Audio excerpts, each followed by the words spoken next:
It's given me my life back. Right, I've never weighed as much as I have. All my family bother with me. I've got access to my kids again.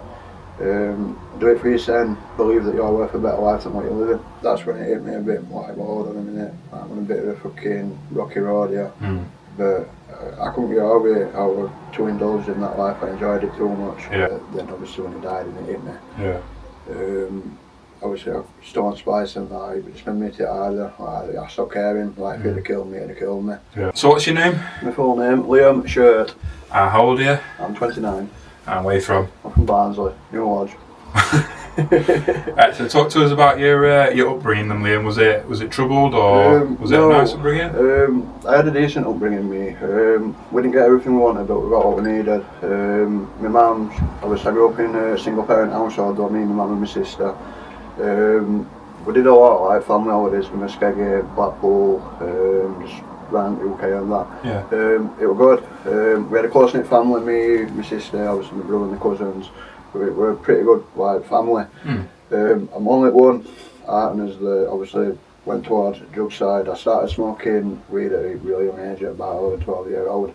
But that was through a state I grew up on, or older end, which I feel like at a young age obviously smoked weed and that.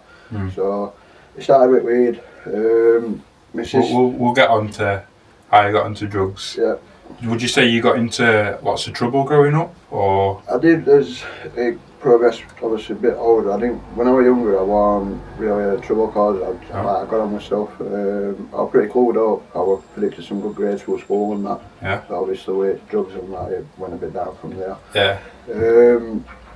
Growing up, like when I got more into harder drugs, obviously I got weed and like MCAT and stuff like that, where I started getting in trouble a lot. Through that, my mum got called in school a lot when I started on heavier stuff, like I was some behaviour and everything like that. I did alright through school, even though I barely went, I still left with 7 GCSEs, so I didn't do too bad. When would you say that drugs started creeping into your life then? You've touched on it already, but how old were you say when you started taking drugs? I was 11, 12-year-old for weed, but with weed I wasn't really bad with bud. I smoked it, but I still did everything I needed to. When MCAT come into it, that would have been about 14. Obviously I went out pinching a lot. Used to get caught by bobbies sometimes. Obviously took to cells. My mum would have to come into cells and that.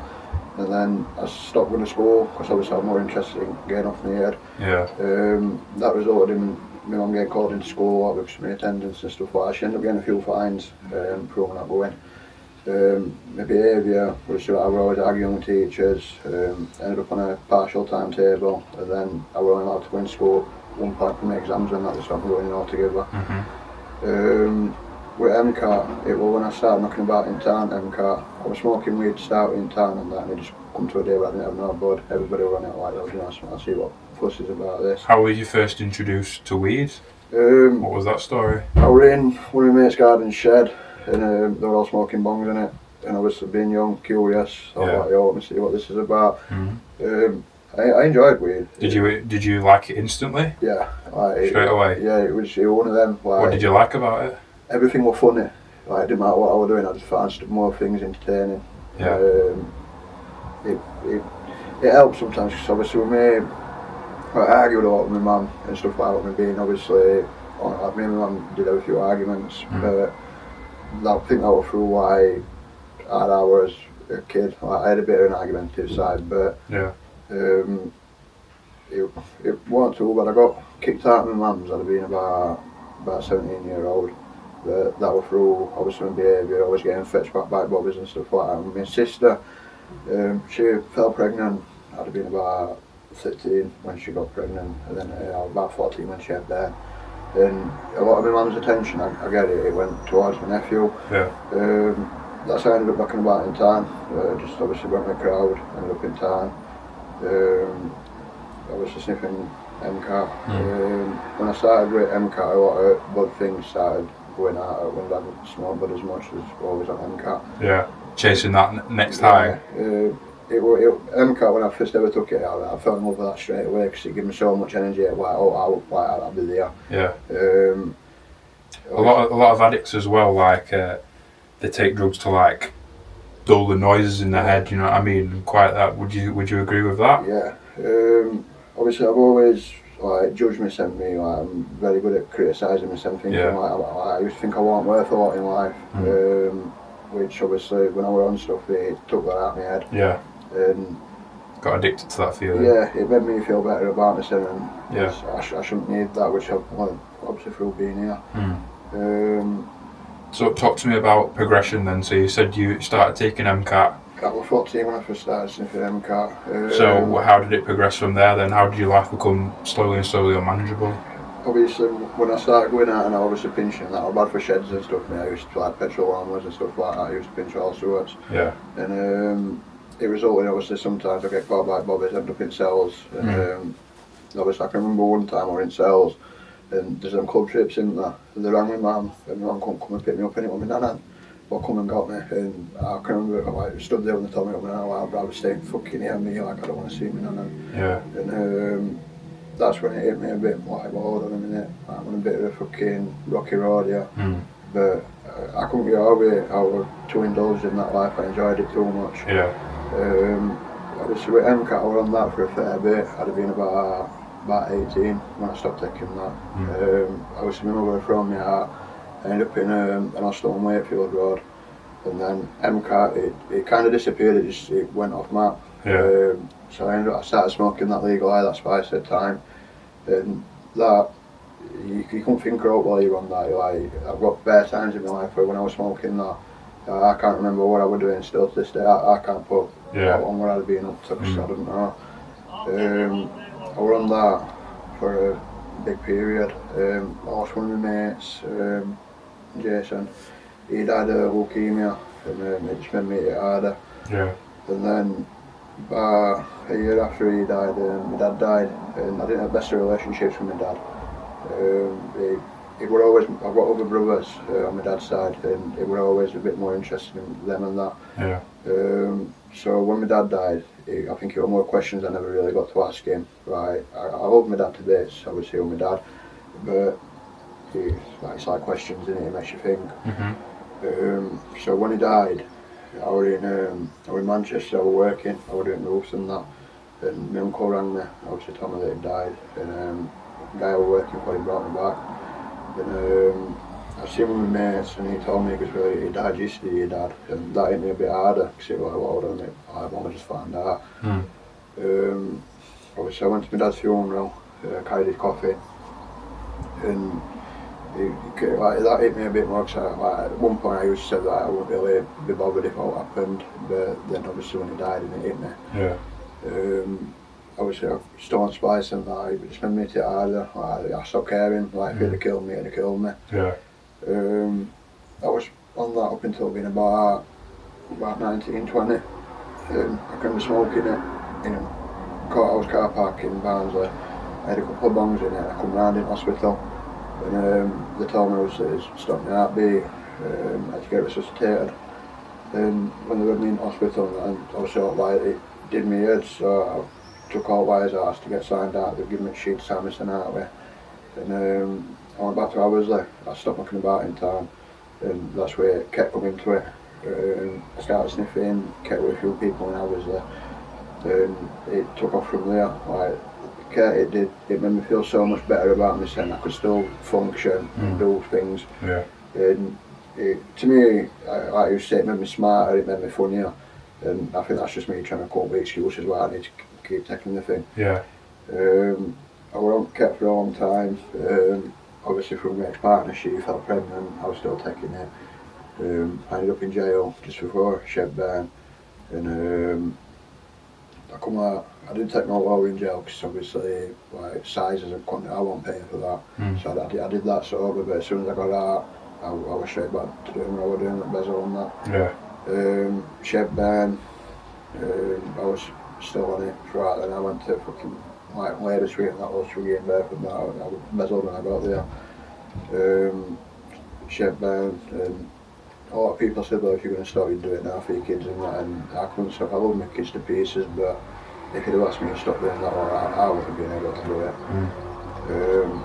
it caused a lot of arguments between me and obviously the kids around, like always arguing, asking me to go, and then we were doing like weeks with my mates and that's getting up and getting and back at hers. Yeah. And just not stopping up, just doing rinse and repeat. And she got pregnant with a young waist. I went obviously to much Labour Street again, a lot of off my head. Had a few arguments with her mum and that. I get why, because obviously you don't want that, especially at hospital there. It resulted in obviously loads of arguments. We split up, she gone with a few of my mates and that, and then she ended up going with my cousin, and it did me a lot, that one. Right, that just made me like everything just went out the window. I didn't knock about with a lot of people, I stopped trusting people. Yeah. Because obviously family can do it, anybody could do it. I sorted it out with my cousin. It was him that told me, and that's one thing I always gave him. Obviously I'd seen him, we sorted it out and that. And it's like when I see him and I talk to him now, he still says that, he brings it up a lot, but it's like I tell him at the end of the day, I chose to forgive for it. I'll leave it at that now. I mean, it's in past, we can't change it. Obviously it went hard and it did me head a bit, like mate-wise and that. I've got obviously mates I've got here and an odd couple out there that I actually still bother with. Yeah. But aside from that, I keep my circle pretty close knit now. I don't know what happened after that, mate. It went sideways. I started taking a lot of different things from ket to coke, MDMA. Yeah. I stopped smoking bud a bit ago. Before I come here, I stopped smoking bud a long time ago. It just... Always trying to find that next high. Yeah. Obviously when it comes to me coming here, I was on with a few things before I come, like help some folk gave me the stuff and everything like that. And I ended up on this thing with one of my mates, and a lot of things went down prior to me coming here this time. A few arguments and that resulted in one of my mates' houses on North getting smashed up through some things between me and another person. And after all that gone down, my mum's house got smashed up, and my mum said she didn't want me around no more. She couldn't deal with it, and I get that, it's her house, she don't want stuff like that there. Yeah. Ended up looking at one of my mates on North, and I was there for a couple of weeks before I come here on New Year's. If I'd have been out a bit longer, I'd probably ended up on crack. I'd seen where they were going, because they were all around me smoking it, and I knew where they went before. I'd have ended up on public pipe and everything here before I come this time. So I count it as a godsend, me coming here this time. I think I got in a great time for me. I've lost everything. There were only a few ways I'd have been in jail, I'd have been in the box, I'd have been on a lot of this stuff. Yeah. So, what would you say your drug of choice was then? You told me how many drugs you tried. Ketamine. Before I come here, ketamine. Like every day I used to get up, and if I didn't have known I just got back in bed, that'd have been it. I wouldn't have been out. Whereas if I'd have got up and looked at, like, I wouldn't have even dealt to eat. First I'd just been straight on to ket, and then I'd have dealt with like obviously food and kind of washing everything after. You've already touched on it as well, but how were you supplying? Because I imagine you'd have been going through a lot of ketamine in your addiction. How were you supplying that? I was doing bits and bats. I was getting large quantities of it, and I was obviously throwing it out for me and my mates and stuff like that. And obviously kept my habit going and kept theirs going. Yeah. So we like a lot of people say like a day in their life in addictions. Get up, obviously they smoke whatever they've got the night before. They'll go grafting, for example. Was it by any means to get out your drugs, or? I won't go out pinching because one time ago when I used to do sheds and that, somebody told me, like, do you not do houses? I was like, no, it's burglary in it, and they told me because you're going to get just as long in the shed for what you do in the house. So I stopped with pinching and that. I was more like on the point of like I can fund it through selling things. Yeah. That's how I used to fund a lot of mine. Right, okay. So. Okay, and talk to us like, you've touched on it already, the average day in your height of your addiction, like from getting up. Yeah. What would your day look like? I'd get up, I'd crush some bezel up, I'd sniff it. After I did that, that'd be where I'd have a wash and brush my teeth. Obviously get my sim ready. I'd go meet some of my mates. Carry on getting off his heads. Obviously we buy beers and stuff from the shop, so we drink a bit. Obviously I won't for smoking bud me, but obviously they smoke weed. Obviously when we met a few other people, they'd have like coke, obviously MDMA and stuff like that, so I start like taking stuff like that off them. You know, basically get off his heads, go for as long as we could through the day, get us sent back to bed. Obviously rinse and repeat. It was like, well, just genuine what you'd expect people to do. Like, we sniff a lot through the day, we're probably sniffing between like 7 grams, 20 pounds a cat a day, and then whatever else we could take in between, like, Yeah. So. And talk to us like, so how would you say like, you were in addiction for? How long would you say you were in addiction for? I had my addiction, I'd probably say like 15, 16 years, really got to like proper heavy stuff. Yeah. And what would you say your lowest point in them 15, 16 years are then? Just before I come here, I was with my mum and the rest of the family stopped bothering with me. I wasn't really allowed to see kids because obviously what I was doing. And I understand that, like looking back on it, if I were kids, man, I'd have probably stopped me seeing Ben's a long time before she did. Just not having no around me, no family. Yeah, no one to care for you. I had a few mates and that, but it hit me. Like, I've never been suicidal me, but at some points like it did seem like only like viable option. So I've never been like that before. Like, I've always said whatever comes your way, you're big enough to deal with. But at that point I understood why some people do it. Okay, and moving into recovery, would you say that was your turning point? You thought, right, I've got to sort something out now? I've been, obviously it's my third time here, innit? Before this time I come for wrong reasons. I come to sort stuff out with kids mum on that first time, and that fell through.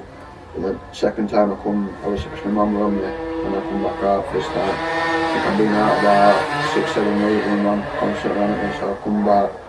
And I only did 2 weeks, second time I knew that I was here for wrong reasons. Yeah, you're doing it for other people, weren't you? Yeah. And then or is this time? It's all for me. Yeah. Like, so many people will benefit more from me doing this for me. And I know it sounds selfish, but I'll say it to any newcomers, if you're not going to do this for your son, you'll not do it. It's not selfish at all. It's for you, isn't it? I think that's... Alright, so what was your lowest point then, the reason for coming into recovery? Yeah. Or when would you think, okay, I need to sort this out for myself now?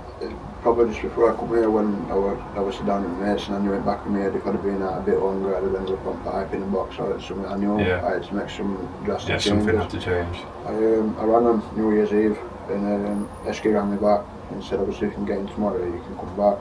And I've never looked back from that day. Don't get me wrong, like some days you have your hard bits, everybody does, but a hard day in here is better than a good day out there. So. Will you talk to us a little bit about your relapses then, your experiences for people that are like watching this who maybe have relapsed in the past? Or you can always come back from a relapse. What would you say the reason that you relapsed was? I think when I relapsed, it's because me had one fully in it for me. Yeah. But obviously everybody's different. Some people like something like proper, you might have problems, whether it be an argument, loss with a loved one, like that. But if you can make it through them times and you can't touch something, then you're going to feel so much better about yourself. Because when I left and I realised I felt so bad, I felt proper shitty inside because I knew there were solutions and I just weren't working towards them solutions. Yeah, a lot of people have like shame as well, don't they? They'll try recovery, might not work first time for them, and then they'll wait weeks or months to come back because they're in shame. I think that's... You know, if you've gone out and you've relapsed, try again. Like, you know there's a solution now. So like people leave here and the relapse, bring back as quick as you can. Like quicker you'll get put back on that waiting list or wherever you're going, whether it be out for out, wherever. The quicker you'll get back into that waiting list, you know that there's a better chance you'll getting back in. Yeah. My last question for you. If you've got if someone's watching this who's in addiction now, who's in your position, if you've got a message for them, what would you say to them? I'd say seek help, whether it's going to outside meetings, if like you see maybe a bit of pride thing, if you're too proud to come somewhere like this, there's a lot of proud people I know that have tried this and they've stuck to it.